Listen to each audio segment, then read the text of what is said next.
সহ সকল রাজবন্দীদের মুক্তির দাবিতে বিএনপির সমাবেশে জড়ো হচ্ছেন দলটির নেতাকর্মীরা। আজ শুক্রবার জুমা নামাজ শেষে খণ্ড খণ্ড মিছিল নিয়ে নয়াপল্টনে বিএনপির কেন্দ্রীয় কার্যালয়ের সামনে এই সমাবেশে জড়ো হচ্ছেন নেতাকর্মীরা। বিকেলে ৩টায় শুরু হওয়ার কথা থাকলেও এখনও শুরু হয়নি সমাবেশে প্রধান অতিথির বক্তব্য দেবেন বিএনপি স্থায়ী কমিটির সদস্য গয়েশ্বর চন্দ্র রায়। সভাপতিত্ব করবেন ঢাকা মহানগর দক্ষিণ বিএনপির আহ্বায়ক বীর মুক্তিযোদ্ধা আব্দুস সালাম। এর আগে গতকাল সমাবেশের অনুমতি নিতে বেলা ১১টার দিকে ঢাকার মেট্রোপলিটন পুলিশ ডিএমপি কার্যালয়ে ডিএমপি কমিশনের সাথে সাক্ষাৎ করেন বিএনপির ৩ নেতা। ৩ সদস্যের ওই প্রতিনিধি দলে ছিলেন বিএনপির কেন্দ্রীয় প্রচার সম্পাদক শহীদ উদ্দিন চৌধুরী অ্যানি, বিএনপি চেয়ারপারসন উপদেষ্টা কাউন্সিলের সদস্য ও ঢাকা মহানগর দক্ষিণ বিএনপির আহ্বায়ক আব্দুস সালাম এবং সদস্য রফিকুল আলম মজনু। প্রায় ১.৫ ঘন্টা পর বাইরে বেরিয়ে আসে শুক্রবারের সমাবেশের ব্যাপারে পুলিশের মনোভাব পজিটিভ বলে জানান ঢাকা মহানগর দক্ষিণ বিএনপির আহ্বায়ক আব্দুস সালাম। এরপর আজ ১৯টি শর্তে বিএনপিকে সমাবেশের অনুমতি দেয় ডিএমপি। এদিকে বিএনপির সমাবেশকে কেন্দ্র করে নয়াপল্টন এবং এর আশেপাশের এলাকায় বিপুল সংখ্যক আইন শৃঙ্খলা বাহিনীর সদস্য মোতায়েন করা হয়েছে। সরকারের জনসমর্থন শূন্যের কোঠায়, দাবি গয়েশ্বর চন্দ্র রায়ের।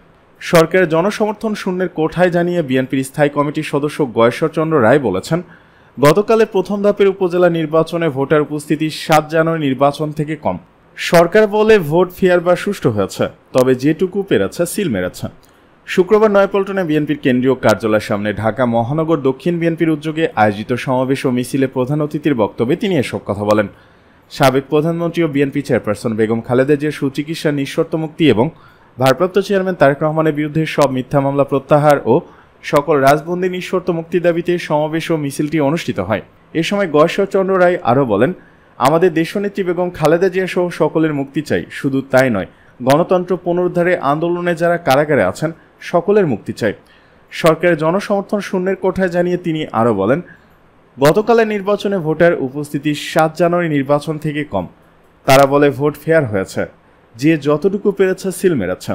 ওবায়দুল কাদেরের সমালোচনা করে তিনি বলেন, ভারতই আপনাদের বাঁচিয়ে রেখেছে। ফেলানির লাশ যেমন কাঁটাতারে ঝুলছিল, তেমনি বাংলাদেশের স্বাধীনতা কাঁটাতারের বেড়ায় ঝুলছে। এটা হতে দেওয়া যায় না। আমাদের কর্মীরা ক্লান্ত কিন্তু হতাশ ন জানিয়ে তিনি বলেন, যে অত্যাচার করা হয়েছে তারপরে বুক ফুলিয়ে দাঁড়িয়ে আছে স্বাধীনতা রক্ষায়। সেটা দমনও ক্ষমতা কারও নেই, পার্শ্ববর্তী দেশেরও নেই। সরকারকে উদ্দেশ্য করে গয়েশ্বরচন্দ্র বলেন, ক্ষমা পাওয়ার সময় পাবেন না। ক্ষমতার যত অপব্যবহার করেন এর জবাব একদিন দিতে হবে। জবাব দিতে পারবেন কিনা জানি না, সেটি কি সহ্য করতে পারবেন? কারণ সীমা লঙ্ঘনকারীকে আল্লাহ পছন্দ করেন না। দেশের মানুষকে সচ্ছল করেছে। প্রধানমন্ত্রীর এমন বক্তব্যের সমালোচনা করে বিশেষ অতিথির বক্তব্যে বিএনপির সিনিয়র যুগ্ম মহাসচিব অ্যাডভোকেট রুহুল কবির রিজভী বলেন, প্রধানমন্ত্রীর কথার সাথে বাস্তবের কোনো মিল দেখছি না। প্রধানমন্ত্রীর কাছের ব্যক্তি দেখি বিশ্বের ধনী তালিকায় তৃতীয় হয়েছেন। আগে ছিলেন সিঙ্গাপুরের মধ্যে শীর্ষ ধনীর তালিকায়, এবার গ্লোবালি ধনী হয়েছেন। আপনি দেশের মানুষের জন্য কাজ করেননি, কাজ করেছেন আপনার কাছের ব্যক্তির জন্য। আপনি সচ্ছল করেছেন ছাত্রলীগ যুবলীগকে, আর কাউকে করেননি। গরিব মানুষকে আরও গরিব করেছেন, পদদলিত করেছেন। উপজেলা নির্বাচন বর্জন করে দেশের জনগণকে অভিনন্দন জানান রিজভী। তিনি অভিযোগ করে বলেন, প্রধানমন্ত্রী যে দুঃশাসন কায়েম করেছেন এটা চলতে দেওয়া যায় না। সূত্র দৈনিক নয়া দিগন্ত।